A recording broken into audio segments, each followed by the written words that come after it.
Hindi pa rin humuhupa ang baha sa ilang lugar sa Bacolor sa Pampanga kaya hindi makauwi sa kanilang mga bahay ang mga residente. Bumisita roon kanina ang DSWD at namigay ng ayuda. Nakatutok si Darlene Kai. Sanay na sa baha si Melanie na taga-barangay Tinahero sa Bacolor, Pampanga. Nakatira kasi sila sa mababang lugar kaya mabilis tumaas ang tubig kapag may bagyo o habagat. Pero ibang klase raw ang nangyari sa kanila ngayon. Ngayon po talagang sobra pong taas na po talaga na tubig. Ang bilis po talaga. Mag-iisang linggo na sila sa evacuation center. Pero hanggang ngayon, hindi sila makauwi dahil hindi pa humuhupa ang baha. Mahirap po. Siyempre po, wala po kaming magawa. Wala lang po kami ibang mapupuntahan. Ang 70 taong gulang na si Mirna, wala na raw naisalbang gamit sa sobrang bilis tumaas ng baha. Sira yung damit namin. Wala na kaming damit, oh. Kabilang sila sa halos 300 pamilya sa Bacolor na binigyan ng ayuda ng DSWD kaninang umaga. Bukod sa food packs, nakatanggap din sila ng hygiene kits, mga damit, gamit pantulog at pansala ng tubig. Talagang kung hindi mag-augment ng national government, talagang hindi kakayanin. Kasi ang pondo na calamity pa ng mga LGU is 5% lang. Ayon sa DSWD, mahigit 615,000 na pamilya na ang nabigyan ng relief pack sa mga lugar na sinalanta ng masamang panahon. Lagi ang tinatanong sa amin kung kaya pa ng DSWD, kaya pa ng DSWD, nakahanda tayo para sa ganitong mga pagkakataon o na may sunod-sunod na disaster. Para sa GMA Integrated News, Darlene Kai, nakatutok 24 oras. Halos 200 estudyante ang isinugod sa ospital sa Isabela City, Basilan matapos mawala ng malay dahil daw sa matinding init ng panahon. Kabilang din sa mga nahimatay at dinala sa pagamutan ng 2 guro. Ayon sa CDRRMO ng Isabela, umabot sa 41 degrees Celsius ang heat index o damang init doon noong Huwebes, kaya nakaranas ng heat exhaustion ng mga estudyante at guro. Ayon sa principal ng Basilan National High School, lumahok sa Grand Parade sa opening ng kanilang intramural sa mga nahimatay at karamihan daw ay hindi nakapagtanghalian. Sasagutin daw nila ang gasto sa pagpapagamot sa mga apektado. Halos lahat ay nakalabas na ng ospital.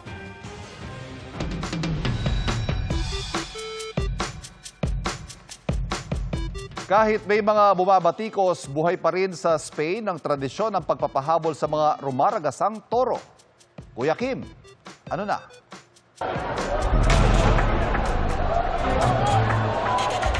Ang tradisyong ito ng mga taga-Pamplona sa Espanya para lamang sa mga hindi takot masuwag ng peligro.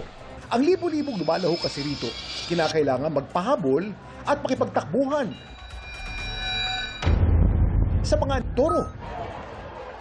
Ito ang taunang Encierro de San Fermin o Pamplona Bull Run. Sa taong ito, 4,000 runners ang lumahok. Suot nila ang traditional bull runner's garb, puting damit na may pulang scarf o panyuelo. Ang takbuhan, makapigil hininga.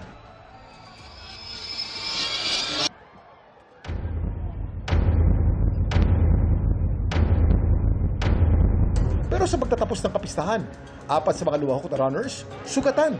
Ang bull run isang tradisyon sa Espanya na nagsimula noong pang ika-14 na siglo bilang bahagi ng pagdadala ng mga toro mula sa labas na lungsod papunta sa arena. Kalaunan, ang pagtakbo ng mga toro sinabayan na rin ng mga runners. Ang paglahok sa bull run naging simbolo ng katapangan. Libo-libo man ang nag-aabang sa taunang bull run, may mga animal rights group ang tutol dito. Ang naturang tradisyon daw kasi isang pagmamalupit sa mga toro. Ang ating mga tradisyon at kasiyahan hindi lang dapat makatao, dapat makahayop din.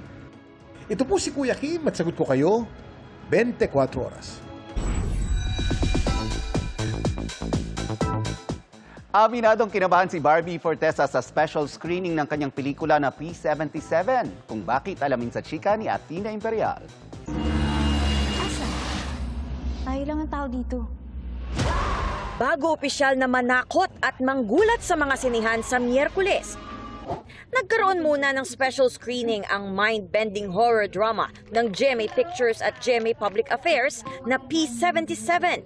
Pag-amin ng bidang si Barbie, kinabahan siya sa magiging reaksyon ng mga manonood. Dito, sa paggawa ng pelikula, especially horror, mas subtle dapat yung mga nuances para hindi rin agad mag-give out yung horror, hindi ba? Para may build up. And also, bukod sa horror genre kasi siya. Ang very complex, tsaka very full of depth talaga yung character ni Luna. So mas yun yung pinagtuunan ko ng pansin. Puring-puri ang pelikula ng mga nakanood nito. For me as a storyteller, it's more profoundly scary kasi it's touching on something na dinideny natin na nangyari. In the Philippines, yung care work ay kadalasan na iwan sa babae. Madami siyang in-explore na themes na very personal to us. I'd like to believe na mga Pinoy. You know, yung pag-abot ng pangarap, also yung pagiging breadwinner. Ang maganda dito kasi hindi palagi tinatakal ng film industry ang mga life experiences ng tao through a thriller movie pa. Athena Imperial updated sa Showbiz Happenings. Mga kapuso, nakalabas na po sa Philippine Area of Responsibility ang bagyong Emo. Ayon sa Pag-asa, wala na itong direkta epekto sa bansa. Pero posible pa rin itong hilahin ng habagat na nakaapekto ngayon sa bansa. Base sa weather outlook ng Pag-asa, asahan ang malalakas sa ulan sa Ilocos Sur, La Union, Pangasinan, Zambales, Bataan at Occidental Mindoro. Ganon din sa Ilocos Norte, Abra at Benguet. Pinag-iingat ang lahat para sa posibleng pagbaha at pagguho ng lupa. Hanggang Biyernes sinaasahan ng kalat-kalat na pagulan o thunderstorm lalo sa Luzon.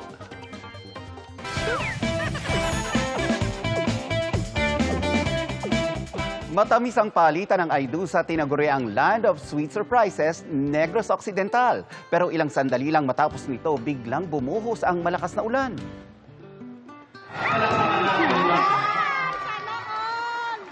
Kaya no choice ang bride at groom, pati ang mga bisita kundi lumusong sa baha papunta sa reception area.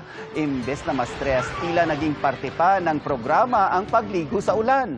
Mula sa couple dance hanggang sa paghagis ng bouquet, enjoy ang lahat. Ang newlyweds at kanilang pamilya, labis ang pasasalamat dahil natuloy pa rin ang kasal. Kahit na masungit ang panahon, ayon sa groom, ang kanilang pagmamahalan ang gumawa ng paraan na matuloy ang kasal. Ika nga, for better or for worse. And that's my chika this Saturday night. Ako po si Nelson Canlas. Ivan?